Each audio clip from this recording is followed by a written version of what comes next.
الحمد لله نحمده ونستعينه ونستغفره ونؤمن به ونتوكل عليه ونعوذ بالله من شرور أنفسنا ومن سيئات أعمالنا من يهده الله فلا مضل له ومن يضلل فلا هادي له وأشهد أن لا إله إلا الله وحده لا شريك له وأشهد أن محمدا عبده ورسوله أما بعد فإن خير الحديث كتاب الله وخير الهدي هدي محمد صلى الله عليه وسلم وشر الأمور محدثاتها وكل محدثة بدعة وكل بدعة ضلالة وكل ضلالة في النار. أعوذ بالله من الشيطان الرجيم. بسم الله الرحمن الرحيم. إن الله يحب التوابين ويحب المتطهرين. وقال تعالى وثيابك فطهر والرجز فاهجر. محترم حاضرین، ہم لوگ ایک بات کا بار بار اعادہ کرتے رہتے ہیں، تکرار کے ساتھ بیان کرتے ہیں، سنتے ہیں، آپ بھی کہتے ہوں گے کہ اسلام دین فطرت ہے. اسلام انسان کی تمام ضروریات کو اعتدال کے ساتھ پوری کرنے کی تعلیم دیتا ہے.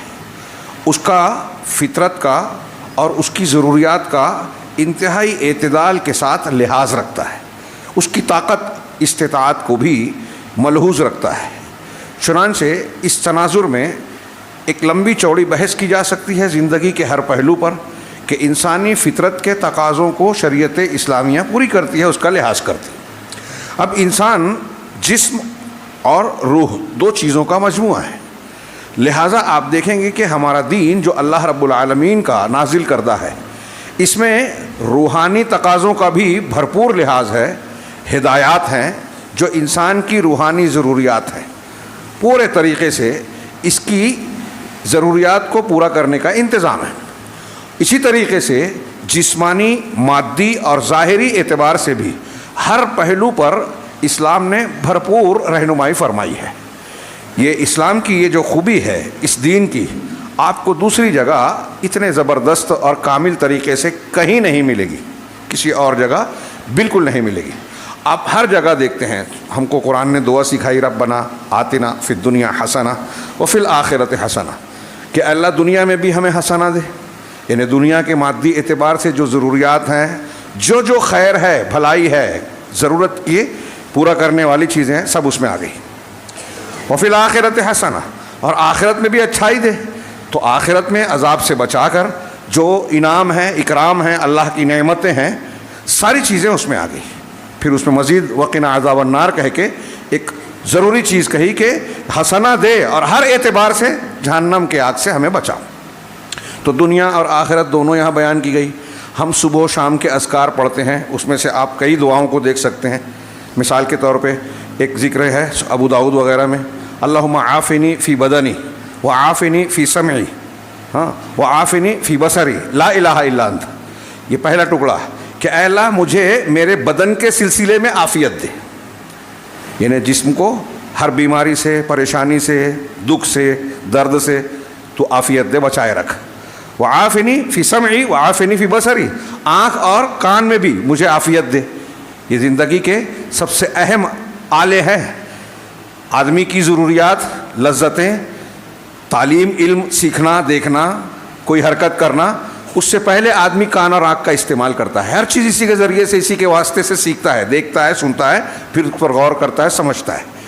تو آنکھ اور کان کی بھی کو بھی عافیت دے. اس کے معنی میں کئی باتیں بیان کی جا سکتی ہے. یعنی دنیا کے اعتبار سے جو بھلا ہے وہ سمجھ دے، آخرت کے اعتبار سے حق اور باطل کیا ہے، صحیح اور غلط کیا ہے، اس کی تمیز دے. سب آ جائے گی اس میں جب عافیت ملے گی. لا الہ الا انت، تیرے سوا کوئی معبود برحق نہیں ہے، لہٰذا میں تجھی سے مانگ رہا ہوں، تیری عبادت کر رہا ہوں، دعا کر رہا ہوں. یہ پہلا ٹکڑا، یہ جسم اور مادی اعتبار سے ہماری ضرورت ہوئی.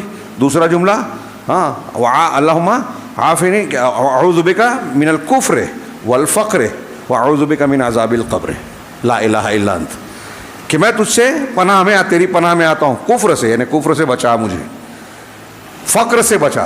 دیکھیے کفر انسان کی روحانی سب سے بڑی بیماری ہے، ایمان کے برخلاف ہے، ضد ہے. تو کفر سے بچا یعنی ایمان دے. یہ روح کی اور دل کی سب سے بڑی بیماری سے بچاؤ اور اس کے ہر طرح سے تحفظ کی دعا ہے یہ روحانی ضرورت ہے کہ آدمی کفر سے بچے، پھر اس کے بعد فقر سے بچے، مالی اعتبار سے میں تنگی میں مبتلا ہو جاؤں، لوگوں کے سامنے ہاتھ پھیلانا پڑے، مجبور ہو جاؤں، محتاج بن جاؤں، اس سے تو بچا۔ اور یہ ساری چیزوں کے ساتھ پھر کہا وَأَعُوذُ بِكَ مِنْ عَذَابِ الْقَبْرِ، اور عذاب قبر سے تیری پناہ میں آتا ہوں، یعنی دنیا اور آخرت میں دنیا کی مادی اور روحانی ضروریات بھی دے، اور پھر اس دنیا سے جب میں آگے بڑھوں تو پہلا قدم آخرت کے سفر میں جب قبر کا ہوگا تو وہاں بھی مجھ کو عذاب سے بچا، اور جب قبر کے عذاب سے آدمی بچ گیا تو انشاءاللہ آئندہ آگے بھی بچا ہی رہے گا۔ اگر آخرت کا عذاب جہنم کا کسی کو ملنے والا ہے تو قبر میں بچ جائے، یہ ہو نہیں سکتا، تو قبر سے کے عذاب سے بچا۔ کتنی جامع دعا ہے، صبح شام کے اذکار میں رسول اللہ صلی اللہ علیہ وسلم نے بتائی ہے۔ تو بہرحال میں یہاں آج کے خطبے میں یہ کہنا چاہتا ہوں، یہ خاص طور سے اس بات پر کہ ہر طرح کی گندگی، ہر طرح کی برائی، ہر طرح کی وہ چیز جو انسان کے لیے نقصان دہ ہے، خباثت ہے، نجاست ہے، اللہ تبارک و تعالیٰ نے تعلیم دی ہے کہ ہم اس سے اپنے آپ کو دور کریں، اپنے آپ کو اس سے بچائے رکھیں۔ علامہ ابن قیم رحمہ اللہ کی ایک بڑی پیاری عبارت ہے، وہ کہتے ہیں من تطہر فی الدنیا ولقی اللہ طاہرا من نجاساتہ دخل الجنۃ بغیر معوق۔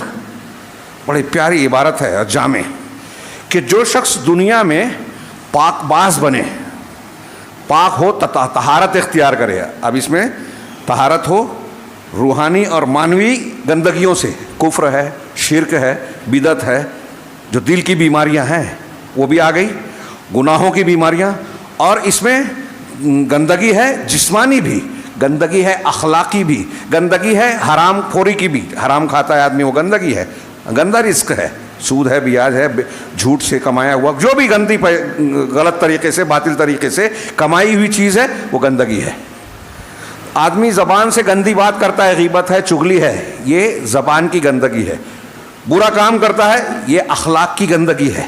تو علامہ ابن قیم کہتے ہیں کہ جو دنیا میں ان ساری گندگیوں سے اپنے آپ کو پاک کر لیوے، لقی اللہ طاہرا من نجاساتہ، اور اللہ سے ملاقات کرے اپنی تمام گندگیوں اور نجاستوں سے پاک صاف ہو کر، تمام گندگیوں سے پاک صاف ہو کر اللہ سے ملے، دخل الجنت بغیر معوق، تو وہ بغیر کسی رکاوٹ کے، بغیر کسی اڑچن کے جنت میں چلا جائے گا،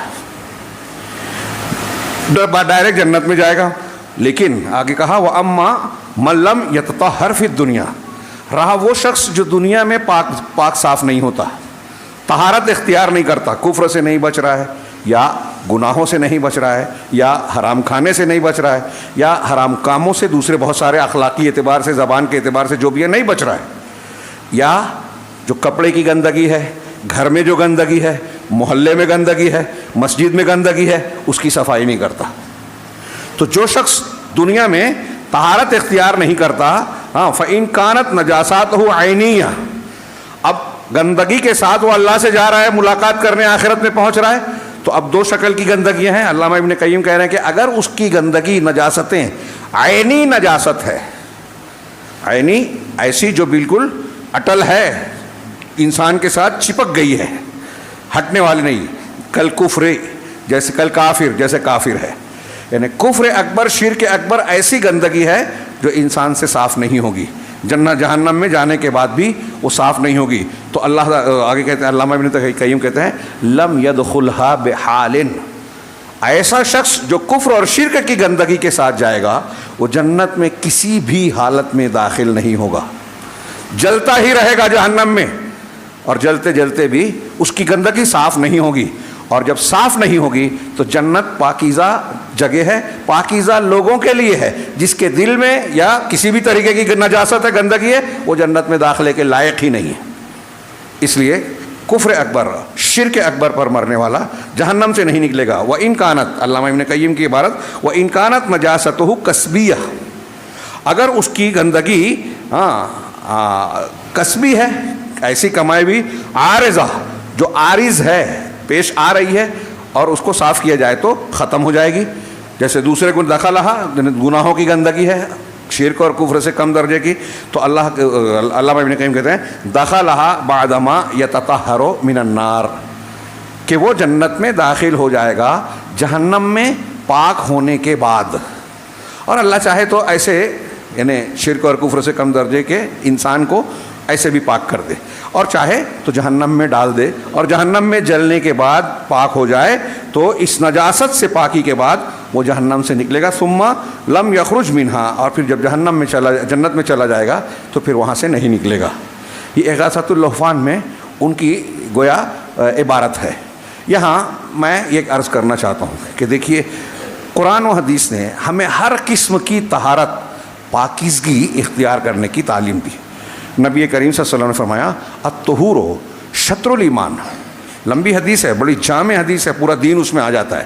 پہلا جملہ ہے والحمد للہ یملأ المیزان، ہے نا، وہ آگے کہ طہور، طہارت، پاکیزگی نصف ایمان ہے۔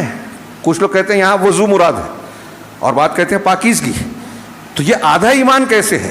بڑی تعویل کی ہے علماء نے کہ یہ آدھا کہہ دیا گیا ہے، مطلب بہت بڑا حصہ ہے، لیکن اس کو اس تناظر میں بعض علماء نے بیان کیا کہ انسان آدھا جسم ہے اور آدھی روح ہے، روح اور جسم کا مجموعہ ہے، تو یہ دو حصہ ہوا انسان کا۔ تو ایک پاکیزگی وہ ہے جو روحانی پاکیزگی بتائی گئی ہے، گناہوں سے، کفر سے، شرک سے، بد اخلاقی سے، حرام خوری سے، کی گندگیوں سے صفائی کے لیے، اور ایک پاکیزگی وہ ہے جو انسان کو جنابت سے، نجاست سے، گندی چیزوں سے، گندے کپڑے سے، ہاں، اور جتنی ظاہری گندگیاں ہیں، اب انسان کی کئی گندگیاں ہیں، جیسے بدن پر میل کچیل ہوتے ہیں، بال آتے ہیں، ہاں، عورتوں کو حیض و نفاس کی گندگی لاحق ہوتی ہے، مردوں کی موچھ بڑی ہوتی ہے، بغل کے بال ہوتے ہیں، اور بہت ساری چیزیں اس طرح کی جو گندگی کے زمرے میں آتی ہے جو شریعت نے بتایا ہے۔ ان ساری چیزوں سے پاکی اختیار کرنا یہ جسم کی پاکیزگی ہے۔ یہ دونوں پاکیزگیاں جب اختیار کی جائے تو انسان کامل طریقے سے پاک صاف کہلاتا ہے۔ اس کی بھرپور تعلیم اسلام نے دی ہے۔ میں نے جیسا کہ عرض کیا کہ دنیا میں ایسی تعلیم آپ کو کہیں نہیں ملے گی۔ آج کی تہذیب و تمدن کی دنیا سائنس اور ٹیکنالوجی کی وجہ سے وہاں صفائی کی اہمیت جانی جاتی ہے کہ بدن کی صحت کے لیے، بیماریوں سے بچاؤ کے لیے، آپ کو ماحول کو اچھا اور سازگار رکھنے کے لیے، دماغ اچھا سوچے، اس کے لیے پاک صاف ہونا ماحول کا بہت ضروری ہے، بدن کا پاک صاف ہونا بہت ضروری ہے۔ اس لیے وہ پاکی اختیار کرتے ہیں وہ دنیاوی اعتبار سے، اور پھر بھی یہ دنیا بہت ساری چیزوں میں پاکی صافی کا، پاک اور صاف رہنے کا اہتمام نہیں کرتی ہے۔ ہم دیکھتے ہیں کہ بڑے پڑھے لکھے ہیں، بہت اعلیٰ ڈگری والے ہیں، مسلمان نہیں ہیں، پیشاب کرتے ہیں پانی کا یا طہارت کا، کسی طہارت کی ذرائع کا استعمال نہیں کرتے، کیونکہ ان کے پاس وہ تعلیم ہی نہیں ہے، لہذا ان کے یہاں بدبو آئے گی۔ پیشاب پاخانے کا کہ آداب ان کو نہیں پتہ۔ حضرت سلمان فارسی رضی اللہ تعالیٰ عنہ سے کسی غیر مسلم نے کہا کہ ارے علمکم نبیکم کل شیء حتی الخراء، یہ صحیح مسلم اور ترمذی کی روایت ہے۔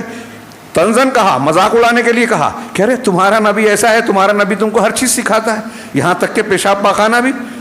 تو حضرت سلمان فارسی رضی اللہ تعالیٰ عنہ نے شرما کر نہیں بلکہ فخر سے کہا ہاں ہمارا نبی وہ ہے، ہمیں ہر تعلیم، چھوٹی سے چھوٹی چیز کی تعلیم بھی دیتا ہے۔ انہوں نے ہم کو تعلیم دی کہ اللہ نستقبل القبلۃ بغائط او بول، کہ ہم پیشاب پاخانہ جب کریں تو قبلے کا رخ نہ کریں، ہاں، اور اللہ نستنجی باقل من 3 احجار، اور ہم 3 پتھروں اور 3 ڈھیلوں سے کم سے استنجا یا طہارت حاصل نہ کریں، پانی نہیں ہے تو ڈھیلا استعمال کریں، اور ہم جو ہے گائے اور جو جانور ہے اس کی لید کے ذریعے سے استنجا یا طہارت حاصل نہ کریں۔ ہاں، اللہ کے رسول صلی اللہ علیہ وسلم نے ہمیں یہ تعلیم بھی دی ہے، یعنی آپ جس کو چھوٹی سمجھ رہے ہیں یہ ہمارے دین کی تکمیل ہے، آپ غور کیجئے اس میں۔ ہاں، اللہ کے نبی صلی اللہ علیہ وسلم نے فرمایا کہ 10 من الفطرہ، 3 چیزیں فطرت کا حصہ ہیں۔ ہاں، 3 کہہ رہا ہوں، 10 چیزیں، 10 چیزیں فطرت ہے، یعنی خصال فطرت ہے، انسان اس پر پیدا ہوا ہے، یعنی فطری طور سے انسان کو ان 10 چیزوں کو اختیار کرنا چاہیے۔ وہ کیا ہے؟ اس میں پہلی چیز ہے قص الشارب، ہاں، کیا نام ہے، مونچھ کو کاٹنا، بعض روایتوں میں اس کے صاف کرنے کا بھی حکم ہے، مونچھ کو کاٹنا، واعفاء اللحیہ، داڑھی کو چھوڑ دینا۔ آج کل ہمارے یہاں لوگ اس کا مذاق اڑاتے ہیں، ہلکا سمجھتے ہیں، غیر ضروری سمجھتے ہیں، اور ذرا جدید دور کے جو نسل ہے وہ کہتے ہیں کہ اس میں دین ہے کیا؟ جو بھی اللہ اور رسول نے کہا اس میں دین ہے۔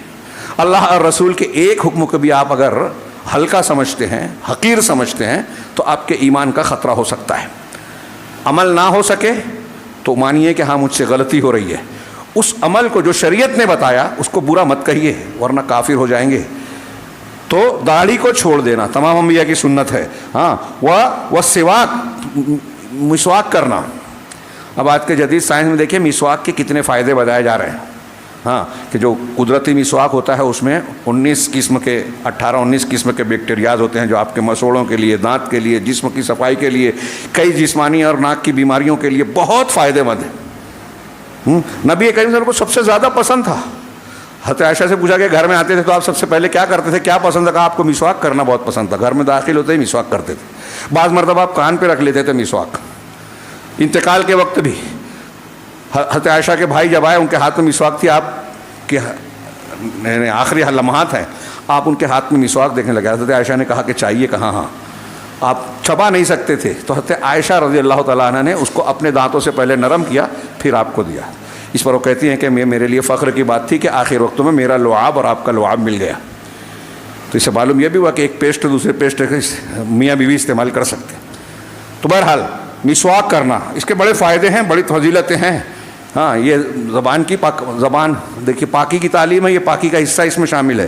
واستنشاق الماء، اور ناک میں پانی ڈالنا، یہ وضو میں اور صبح اٹھنے کے وقت جب نیند سے بیدار ہوں تو 3 مرتبہ ناک میں پانی ڈال کے اس کو جھاڑنا چاہیے، کیونکہ شیطان ناک پر بسیرا کرتا ہے۔ ہاں اذا استيقظ احدكم من النوم فليستنثر ثلاثا، کہ جب تم میں سے کوئی شخص اپنی نیند سے بیدار ہو تو 3 مرتبہ اپنی ناک میں پانی ڈال کر جھاڑے۔ نثر کا لفظ ہے، یہاں استنشاق ہے، استنشاق ناک میں پانی ڈالنا، اور ناک میں پانی جب ڈالا جائے گا تو نکالا بھی جائے گا۔ وقص الاظافر، اور ناخن کو کاٹنا، ہاں کیونکہ یہاں گندگی جمع ہو سکتی ہے۔ ناخن جب بڑا ہوتا ہے تو اس میں جراثیم اور گندی چیزیں آ سکتی ہیں جو کھانے کے وقت ہمارے پیٹ میں جا سکتی ہیں، اس لیے ناخن کو بڑا ہوتے ہی کاٹ دینا چاہیے۔ اسی طرح کا وغسل البراجم، اور جوڑوں کی جگہوں کو دھونا۔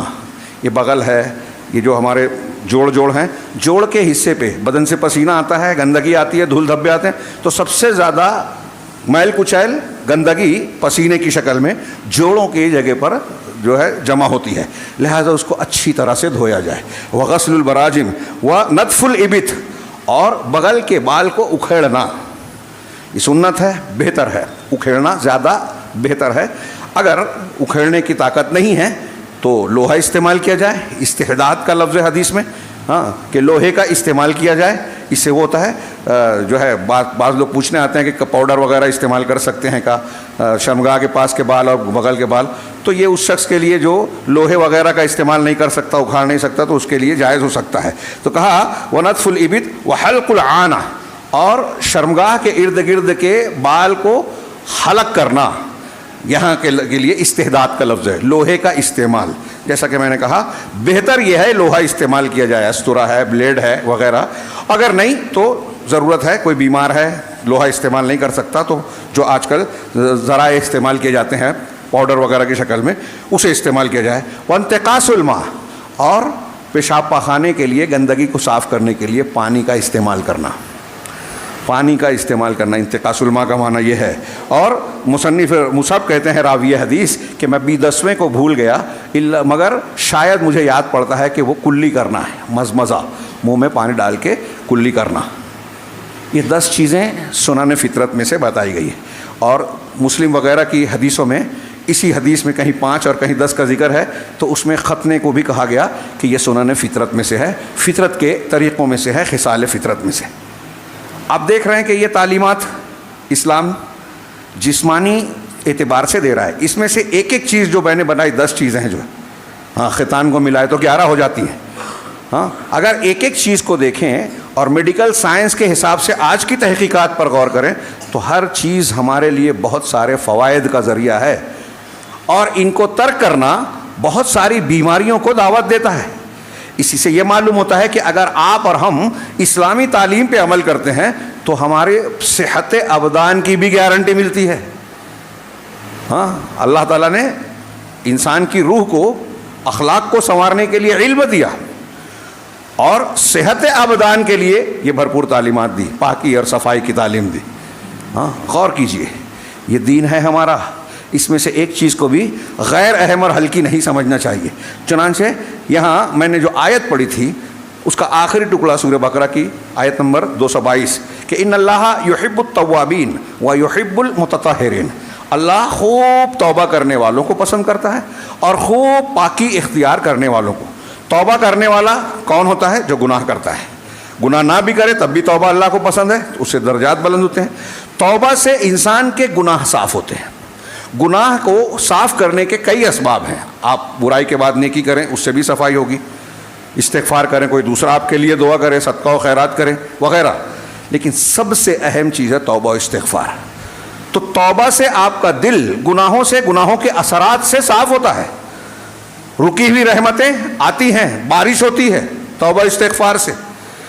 دشواریاں پریشانیاں دور ہوتی ہیں.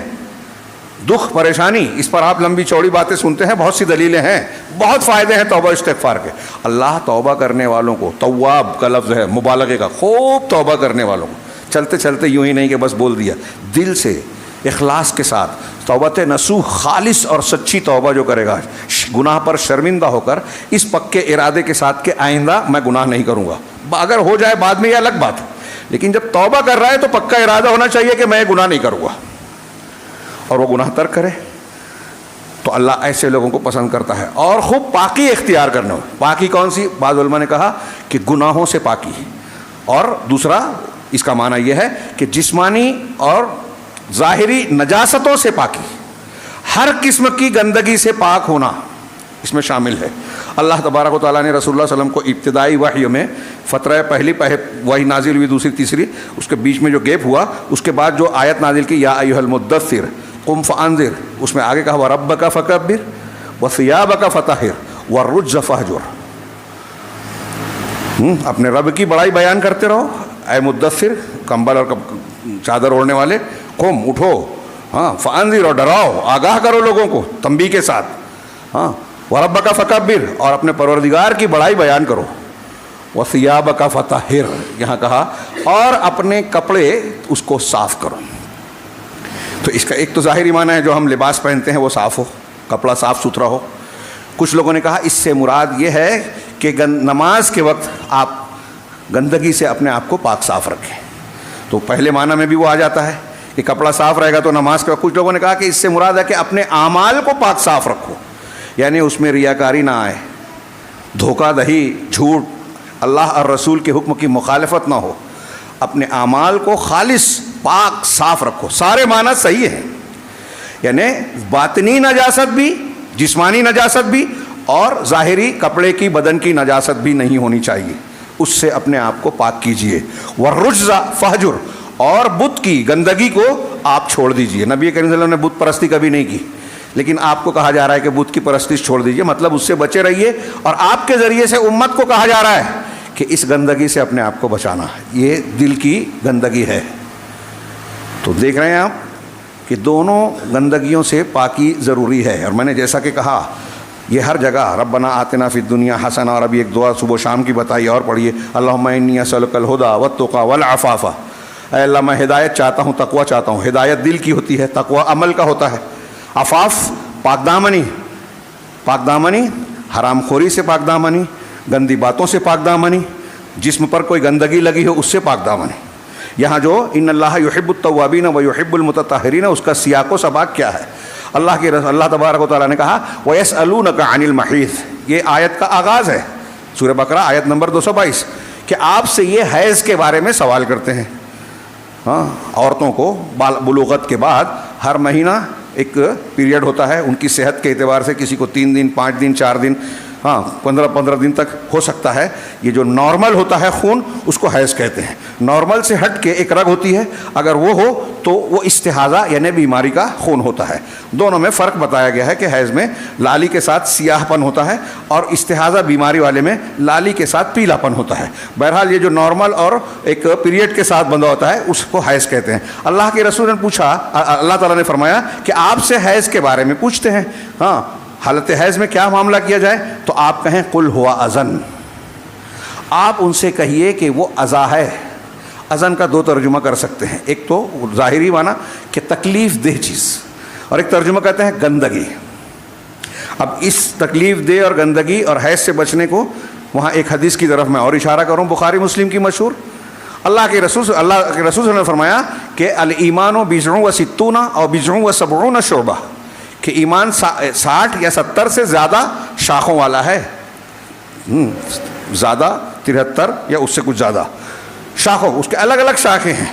تو اللہ کے رسول نے آگے فرمایا 60 سے زیادہ یا 70 سے زیادہ، دونوں راوی نے کہا، اور آگے فرمایا کہ افضلها لا الہ الا اللہ، ایمان کی سب سے افضل شاخ، سب سے اونچی شاخ لا الہ الا اللہ ہے، توحید، کلمہ توحید لا الہ الا اللہ، اور وادناها، اور سب سے ہلکی شاخ اماطۃ الاذی عن الطریق، کہ راستے سے اذا، یہی جو اذا کا لفظ یہاں آیت میں ہے وہاں بھی اذا کا لفظ ہے، کہ راستے سے اذا کو، تکلیف دہ چیز کو ہٹا دینا۔ اب راستے سے تکلیف دہ چیز کو یا راستے سے گندگی کو ہٹا دینا، دونوں معنی کیا جا سکتا ہے۔ اب ہمارے یہاں آپ دیکھیے، ہمارے یہاں کتنے مسلمان ہیں اس معاملے میں لوگ، ہمارا شہر میں اکثر کہتا ہوں دیندار بولتے ہیں ہے وہ نہیں، اور اکثر لوگوں کا یہی حال ہے، دکھتے ہیں بولتے ہیں، کچھ عمل کر کے آپ دیندار نہیں ہو جاتے۔ آپ کا گھر کے اطراف میں کتنی گندگیاں ہیں، آپ کتنے صاف ستھرے ہیں، آپ کا کپڑا کتنا صاف ستھرا ہے، یہ بھی بتاتا ہے کہ آپ کتنے دیندار ہیں۔ اور جب آپ راستے میں نکلیں تو آج جمعہ کو دیکھیے جگہ جگہ راستے بلاک کر کے لوگ کھڑے رہیں گے، گزرنے والوں کی تکلیف کا احساس نہیں۔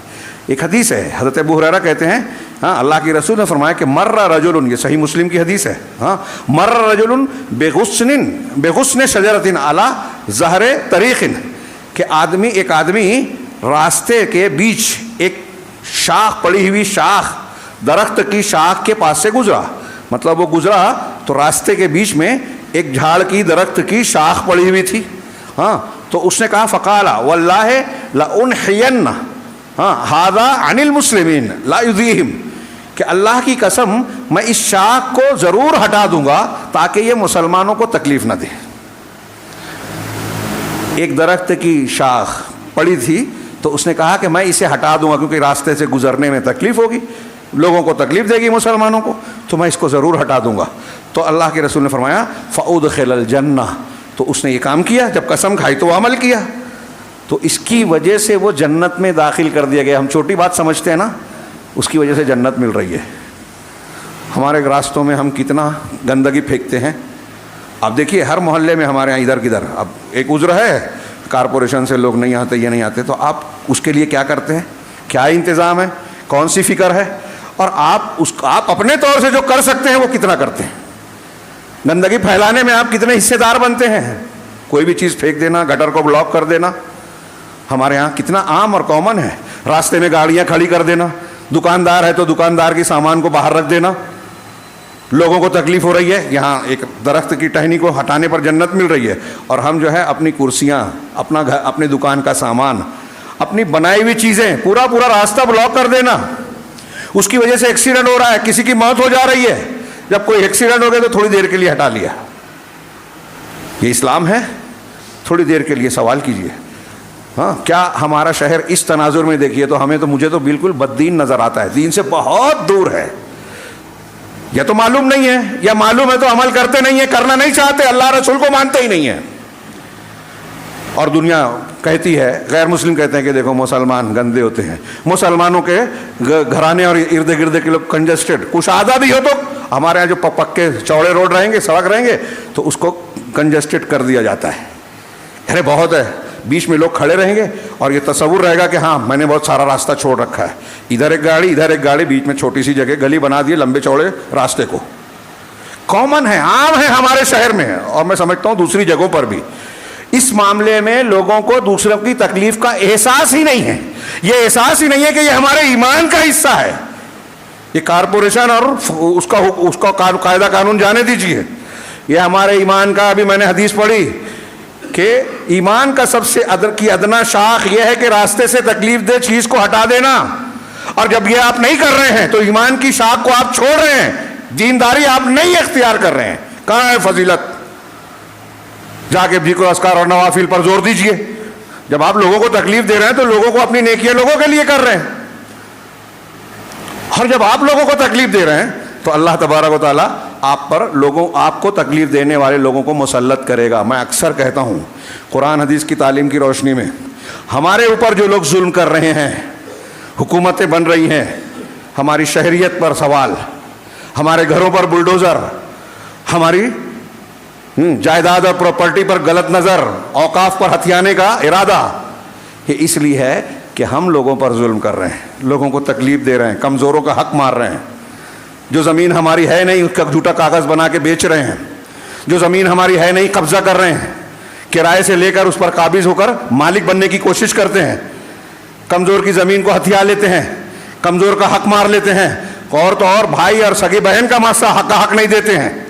جب ہم اپنے کمزوروں کو حق نہیں دیتے تو اللہ تعالیٰ ہمارے اوپر ایسے لوگوں کو مسلط کر رہا ہے، کیا ہے جو ہمارا حق مار رہے ہیں، ہمارے ظلم سے زیادہ ہم پر ظلم کر رہے ہیں. وَكَذَلِكَ نُوَلِّي بَعْضَ الظَّالِمِينَ بَعْضًا بِمَا كَانُوا يَكْسِبُونَ. 20 مرتبہ یہ آیت آپ نے سورہ انعام کی سنی ہے کہ اسی طرح ہم بعض ظالموں پر مسلط کرتے ہیں، ایک دوسرے پر مسلط کرتے ہیں تاکہ ان کے کرتوتوں کا مزہ چکھائیں. بِمَا كَانُوا يَكْسِبُونَ یعنی ان کے عمل کی وجہ سے، ان کے کرتوتوں کی وجہ سے.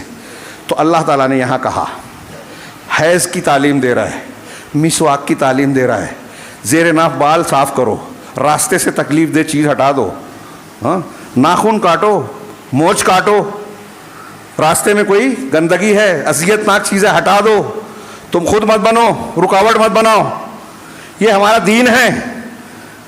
اب ایک تعلیم یہ ہے کہ اگر حیض کی حالت ہے تو اللہ کے رسول اللہ تعالیٰ نے کہا قل هو اذن، کہ وہ تکلیف دہ چیز ہے، وہ گندگی ہے. فاعتزلوا النساء فی المحیض، تو عورتوں سے محیض کی حالت میں الگ رہو. اب یہ اس پر کچھ لوگ انکار حدیث والے بولتے ہیں دیکھیے اللہ تعالیٰ کہہ رہا ہے حیض میں عورت سے دور رہو، اور حدیث کہتی ہے کہ عورت سے بدن ملا سکتے ہیں، جس کو لفظی اعتبار سے مباشرت کہیں گے. ایک مباشرت جمع کے معنی میں ہے، ایک یہ کہ صرف بدن سے بدن ملے، بوس و کنار ہو. تو یہاں محیض کا لفظ ہے، اسی لیے اہل تفسیر اور اہل علم نے کہا کہ یہ اس میں ظرف ہے. منکرین حدیث جاہل ہوتے ہیں عام طور سے، اور علماء سے بڑھ کر اپنے آپ کو سمجھتے ہیں، تو دیکھیے ان کو سمجھتا نہیں ہے اور لوگوں کو سمجھانے کی کوشش کرتے ہیں. تو محیض حیض کی مکان الحیض. اب دیکھیے عبدالرحمن بن ناصر السعدی کی تفسیر میں اور کئی جگہ وہ کہتے ہیں کہ فاعتزلوا النساء، عورتوں سے الگ رہو، فی المحیض حیض کی جگہ سے، شرمگاہ اور اس کے اطراف کی جگہ سے بچو، مطلب بدن کے دوسرے حصوں کو. یہودی جو ہے اس حالت میں عورتوں کو الگ تھلگ کر دیتے تھے، وہ کھانا پکانا نہیں کر سکتی، بچوں کو نہیں دیکھ سکتی وغیرہ وغیرہ، بستر سے الگ. اللہ تعالیٰ نے کہا کہ نہیں، اس طرح کرنے کی ضرورت نہیں ہے. وہ بستر پہ سو سکتی ہے، کچن میں کام کر سکتی ہے، گھر کی صفائی کر سکتی ہے، چیزوں کو چھو سکتی ہے. ہاں آپ جو ہے حیض کے مقام شرمگاہ کی جگہ اس سے اجتناب کریں، اس وقت ہم بستری اور جمع نہیں ہونا چاہیے، یہ گندگی کی بات ہے. اب دیکھیے کہ سائنس بھی کہتا ہے کہ اس حالت میں نقصان دہ ہے اگر آدمی عورت سے قریب ہوگا. تو کہا وَلَا تَقْرَبُوهُنَّ حَتَّى يَطْهُرْنَ، اور ان سے قریب نہ ہو. قریب نہ ہو کا مطلب ان سے جمع نہ کرو، ہم بستری نہ کرو، یہاں تک کہ وہ پاک ہو جائیں. حَتَّى يَطْهُرْنَ، یہاں تک کہ وہ پاک ہو جائیں. فَإِذَا تَطَهَّرْنَ، پھر جب وہ خوب اچھی طرح پاک ہو جائیں. یہاں ایک اختلاف کرتے ہیں علماء کہ حیض کا انقطاع، حیض کا ختم ہو جانا کیا پاکی ہے، یا پھر جب حیض ختم ہونے کے بعد عورت غسل کر لے تب پاکی ہے. تو علماء نے دو باتیں کہی ہیں کہ حیض رک گیا، نہیں نہائی ہے، تب بھی آپ اس سے اپنی ضرورت پوری کر سکتے ہو. دوسرے کہتے ہیں کہ نہیں غسل کرنا. یہ قول زیادہ راجح نظر آتا ہے کیونکہ آگے اللہ تعالیٰ کا فَإِذَا تَطَهَّرْنَ، جب وہ اچھی طرح پاک ہو جائیں یعنی غسل کر لے میں، فَأْتُوهُنَّ مِنْ حَيْثُ أَمَرَكُمُ اللَّهُ، تو تم وہاں سے آؤ جہاں سے اللہ نے تم کو حکم دیا ہے. مطلب شرمگاہ سے، پیچھے سے نہیں، غلط جگہوں پر نہیں، بلکہ جہاں کھیتی ہے، جہاں سے حکم ہے، اجازت ہے، وہیں سے آنا ہے. تو فَإِذَا تَطَهَّرْنَ، عبدالرحمن بن ناصر السعدی اور دوسرے علماء کہتے ہیں کہ اس میں یہ گویا ثبوت ہے کہ حائضہ عورت پاکی کے بعد غسل کرے گی، مطلب انقطاع دم کے بعد غسل کرے گی. اس کے بعد اللہ یہ جملہ کہہ رہا ہے ان اللہ یحب التوابین ویحب المتطہرین. اللہ تبارک و تعالیٰ خوب توبہ کرنے والوں کو پسند کرتا ہے اور خوب پاکی اختیار کرنے والوں کو. اگر آپ قرآن حدیث کی تعلیمات کا وقت زیادہ ہو گیا مطالعہ کریں گے تو آپ کو اس سلسلے میں قرآن و حدیث کی تعلیمات بڑی زبردست نظر آئے گی. حضرت ابراہیم اور حضرت ابراہیم اور اسماعیل، کعبہ کی تعمیر کے بعد اللہ تعالیٰ نے کیا کہا، وَعَهِدْنَا إِلَىٰ إِبْرَاهِيمَ وَإِسْمَاعِيلَ أَن طَهِّرَا بَيْتِيَ لِلطَّائِفِينَ وَالْعَاكِفِينَ وَالرُّكَّعِ السُّجُودِ، کہ ہم نے ابراہیم اور اسماعیل کو حکم دیا یا عہد لیا کیا، کہ تم میرے گھر کو، یعنی بیت اللہ کو، ہر مسجد اللہ کا گھر ہے، اور مسجد کی فضیلت کے لیے کافی ہے کہ اللہ اسے اپنی طرف نسبت کر رہا ہے کہ میرا گھر، کہ میرے گھر کو یعنی مسجدوں کو، اور وہاں کعبۃ اللہ مراد ہے کہ کعبہ کو، بیت اللہ کو طاہرہ پاک صاف رکھیں۔ مسجد میں آپ کو کوئی کنکر کوئی گندگی نظر آئے، آپ صاف کریں گے، اجر و ثواب ہے، بتایا گیا حدیث میں۔ مسجد میں گندگی نہ کی جائے، یہ عبادت کی جگہ ہے۔ اس سے پتہ چلا کہ آپ گھر میں بھی عبادت کرتے ہیں تو اپنے گھر کو بھی صاف ستھرا رکھیں، اپنے لباس کو صاف ستھرا رکھیں، جس چیز پر، جس جگہ پر آپ نماز پڑھ رہے ہیں وہ جگہ صاف ستھری رہے، ہاں، ہر نجاست سے پاک۔ اور پھر غسل انہیں آپ کی ایک جنابت کبریٰ ہوتی ہے، احتلام ہو جائے، ہم بستری ہو، حیض ہو عورتوں کے لیے، نفاس ہو، یہ بڑی ہے، اس سے پاکی کے لیے غسل بتایا گیا ہے۔ میاں بیوی میں ملاپ ہو، کیا ہے، اذا التقى الختان الختانہ، ختنہ ختنے سے مل جائے تو غسل واجب، الماء من الماء، یہ کتاب الطہارہ میں حدیثیں پڑھاتے ہیں کہ احتلام ہو جائے تو پانی نکلے تو پانی یعنی غسل ہے۔ یہ تعلیم قرآن نے دی ہے، اللہ تعالیٰ رسول اللہ صلی اللہ علیہ وسلم یہ شرمائے نہیں ان چیزوں میں، کیونکہ یہ ضرورت ہے، فطرت ہے ہماری، یہ تعلیم ہے اور دین کا حصہ ہے۔ تو غسل کی تعلیم دی۔ کچھ چیزیں ایسی ہیں جس سے وضو ٹوٹتا ہے، ہوا کا خارج ہونا، پیشاب پاخانہ، ایسی نیند جس میں آپ کو ہوش نہ رہے، گہری نیند ہو جائے، مطلب آپ کو پتہ نہ چلے کہ ہوا نکلی نہیں نکلی، تو ایسی نیند آ جائے تو بھی وضو ٹوٹ جائے گا، ٹوٹا ہوا مانا جائے گا۔ ہاں، تو یہ نواقض وضو جو چیزیں بتائی گئی ہیں اس سے وضو لازم۔ اللہ کے رسول صلی اللہ علیہ وسلم نے کہا لا تقبل صلاۃ بغیر طہور ولا صدقۃ من غلول، کہ کوئی نماز بغیر طہارت کے قبول نہیں ہوتی، اور حرام سے، غلول مال غنیمت میں خیانت کو کہتے ہیں، خیانت کو، لیکن ہر وہ مال جو غلط طریقے سے، جھوٹ سے اور دھوکے سے کمایا جائے وہ غلول کے معنی میں شامل ہے۔ تو کوئی حرام کا پیسہ اگر ہے تو اس حدیث میں اللہ کے رسول نے فرمایا کہ اس سے کیا ہوا صدقہ قبول نہیں ہوتا، گندے پانی سے نہانے سے پاکی نہیں ملتی۔ تو یہ دونوں دیکھیے، دونوں طہارتیں آ گئی، یعنی آپ کا مال بھی پاک صاف ہونا چاہیے، اور آپ کا جسم، آپ کا لباس بھی پاک صاف ہونا چاہیے، اور آپ کو نماز پڑھنی ہے تو نماز کے قبول ہونے کے لیے ضروری ہے کہ آپ پاک ہوں، باوضو ہوں۔ اب وضو کی بھی تعلیم دی شریعت نے، غسل اور وضو کا طریقہ بتایا قرآن و حدیث نے۔ ہاں، پوری آیت ہے سورہ مائدہ میں، لمبی، میں صرف پہلا حصہ پڑھ کے چھوڑ دیتا ہوں آپ پر۔ اللہ تعالیٰ نے کہا یا ایھا الذین آمنوا اذا قمتم الی الصلاۃ فاغسلوا وجوہکم وایدیکم الی المرافق وامسحوا برؤوسکم، اے ایمان والو جب نماز کے لیے اٹھو تو اپنے چہروں کو دھو۔ اب کچھ لوگ بولتے ہیں کہ دیکھیے اس میں کلی اور ناک میں پانی ڈالنے کا ذکر نہیں ہے اس لیے وہ ضروری نہیں ہے، اللہ کے رسول نے کبھی اسے چھوڑا نہیں، اور علماء نے کہا کہ آپ کا چہرہ دھونا ہے تو یہ منہ، ناک، کلی کہاں ہوتی ہے؟ منہ میں ہوتی ہے، اور استنشاق ناک میں پانی ڈالنا تو یہ کہاں ہے؟ منہ آپ کا جس میں کلی ہوتی ہے، اور ناک یہ بھی چہرے میں ہی ہے نا، تو چہرے کو پورے طریقے سے دھونے کے لیے کلی اور ناک میں پانی ڈالنا بھی ضروری ہے۔ تو قرآن کی اس آیت میں کلی اور ناک میں پانی ڈالنے والا معنی بھی آ جاتا ہے جو حدیث سے واضح ہوتا ہے کہ اپنے چہروں کو دھو اور اپنے ہاتھوں کو دھو، اور اپنے چہروں کو دھو اور اپنے ہاتھوں کو کوہنیوں تک، اور اپنے سروں کا مسح کرو، اور اپنے پیروں کو ٹخنوں تک دھو۔ اللہ تعالیٰ دیکھیے تعلیم دے رہا ہے، کتنا ہم پر کریم ہے، مہربان ہے رب العالمین۔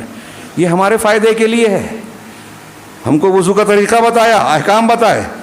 وَإِن كُنتُمْ جُنُبًا فَاطَّهَّرُوا، اور اگر تم جنبی ہو، یعنی یہ تو غسل، آپ کو پیشاب پاخانہ کیا، ہوا نکلی تو آپ کو وضو کر لینا ہے، وضو ٹوٹا ہے تو، لیکن اگر جنابت کی حالت ہے، احتلام ہوا ہے، بیوی سے ملے ہو تو فَاطَّهَّرُوا، تو بڑی والی پاکی اختیار کرنا ہے، خوب اچھی طرح، یعنی غسل کرنا ہے۔ وضو اور غسل کی تعلیم ہے۔ وَإِن كُنتُم مَرْضَىٰ، اگر تم بیمار ہو، او عَلَىٰ سَفَرٍ، یا سفر میں ہو، او جاء احد منکم من الغائط، یا تم میں سے کوئی پاخانے سے آئے، او لامستم النساء، یا عورتوں سے ملامست کی ہو، ان سے ملا ہو، ہاں، فلم تجدوا ماء، اور پانی نہ ملے، فتیمموا صعیدا طیبا، تو پاک مٹی کے ذریعے سے، پاکیزہ مٹی کے ذریعے سے تیمم کر لو۔ اب اس میں بڑے احکامات ہیں، تفصیلات ہیں، اقوال پیش کیے جاتے ہیں۔ موٹی موٹی بات دیکھیے کہ بیمار ہیں، سفر میں ہیں، جنابت والی ضرورت ہو یا وہ غسل والی ضرورت ہو یا وضو کی ضرورت ہو، پانی نہیں ہے تیمم کر سکتے ہو، غسل کی جگہ بھی وضو کی جگہ بھی۔ پانی ہے لیکن استعمال نہیں کر سکتے، بیمار ہیں، ڈاکٹر نے منع کیا ہے، تو بھی تیمم کر سکتے ہیں۔ کوئی عضو ہے باقی حصے دھو سکتے ہیں تو وضو کا حصہ کر لیں، جس حصے پر پانی نہیں لگا سکتے وہاں مسح کر لیں۔ یہ شریعت ہے ہماری، اس کی رخصتیں ہیں، یہ پاکی کی تعلیم ہے۔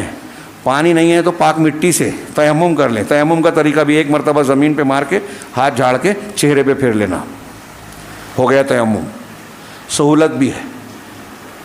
ہاں، اس میں گندگی سے نکلنا۔ اس کے بعد آخر میں یہ اس لیے ہے کہ اللہ تعالیٰ تم پر حرج نہیں رکھنا چاہتا، لیکن اللہ چاہتا ہے کہ تم کو پاک کرے اور نعمت کو پوری کرے۔ اس طرح آپ یہ آیت دیکھیے، اللہ ایک حدیث میں ہے، اللہ کے رسول نے فرمایا کہ اذا استيقظ احدكم من نومه، جب تم میں سے کوئی اپنی نیند سے بیدار ہو، فلا يغمس يده في الاناء، تو اپنا ہاتھ برتن میں نہ ڈالے۔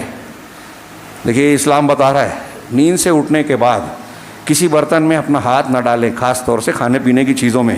ہاں، حتی یغسلھا 3 مرات، یہاں تک کہ 3 مرتبہ ہاتھ کو دھو لے۔ کیوں؟ وجہ کیا بتائی؟ فإنہ لا یدری أین باتت یدہ، اس لیے کہ وہ نہیں جانتا کہ اس کے ہاتھ نے رات کہاں گزاری، رات میں اس کا ہاتھ کس گندی چیز کو چھوا، کیڑے مکوڑے لگے، اپنی گندی جگہ پر ہاتھ ڈالا، ہاتھ چھوا۔ تو یہ اللہ کے رسول صلی اللہ علیہ وسلم کی تعلیم ہے، ہاں، کہ اس کا لحاظ کیجئے۔ رات میں سونے لگیں تو بسم اللہ کہہ کے ہر اس برتن پر کو ڈھانک دیں جس پہ کھانے پینے کی چیز ہے، یہ حدیثوں میں ہے، ہر برتن کو ڈھانک دیں۔ اگر کوئی ڈھانکنے کی چیز آپ کو نہیں مل رہی ہے تو لکڑی برتن کے بیچ میں رکھ دیں بسم اللہ کہہ کے۔ اللہ کے رسول نے کہا اس لیے کہ تم نہیں جانتے کہ رات میں کیا کیا بلائیں آسمان سے نازل ہوتی ہیں، آپ کا کھانا پینا گندا ہو سکتا ہے، نقصان دہ ہو سکتا ہے، خراب ہو سکتا ہے۔ آپ نے بسم اللہ کہہ کے اس کو ڈھانکا یا اس پر لکڑی رکھ دی تو وہ سیف ہو گیا، محفوظ ہو گیا۔ دیکھ رہے ہیں کہاں تک تعلیم دی شریعت نے۔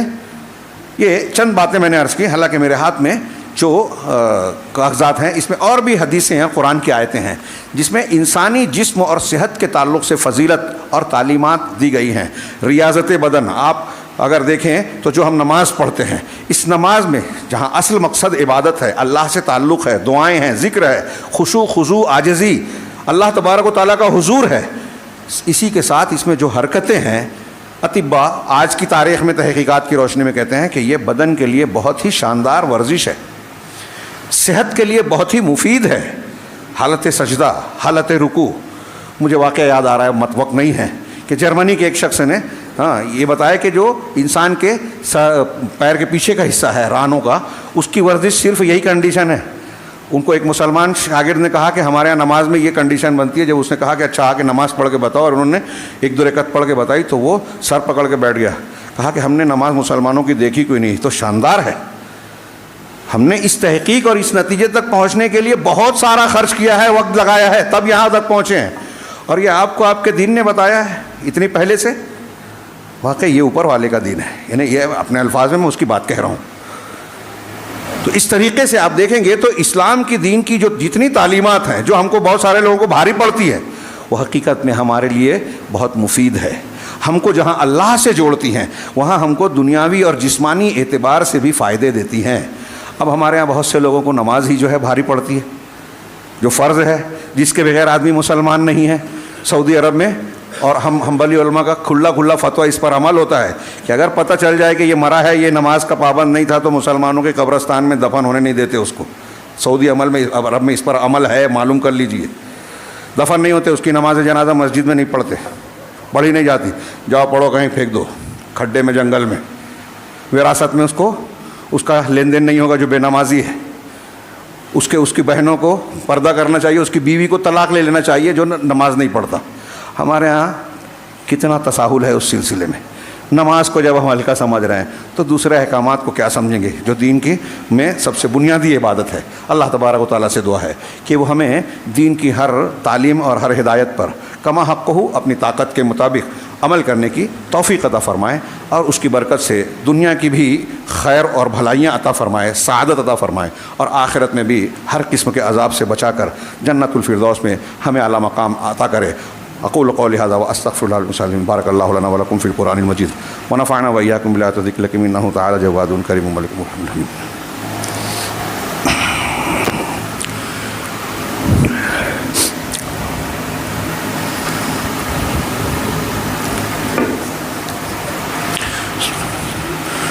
الحمد لله نحمده ونستعينه ونستغفره ونؤمن به ونتوكل عليه ونعوذ بالله من شرور أنفسنا ومن سيئات أعمالنا من يهده الله فلا مضل له ومن يضلل فلا هادي له وأشهد أن لا إله إلا الله وحده لا شريك له وأشهد أن محمدا عبده ورسوله أما بعد فاعوذ بالله السميع العليم من الشيطان الرجيم بسم الله الرحمن الرحيم إن الله وملائكته يصلون على النبي يا أيها الذين آمنوا صلوا عليه وسلموا تسليما اللهم صل على محمد وعلى آل محمد كما صليت على إبراهيم وعلى آل إبراهيم إنك حميد مجيد اللهم بارك على محمد وعلى آل محمد كما باركت على إبراهيم وعلى آل إبراهيم إنك حميد مجيد عباد الله رحمني ورحمكم الله إن الله يأمر بالعدل والإحسان وإيتاء ذي القربى وينهى عن الفحشاء والمنكر والبغي يعظكم لعلكم تذكرون اذكروا الله يذكركم وادعوه يستجيب لكم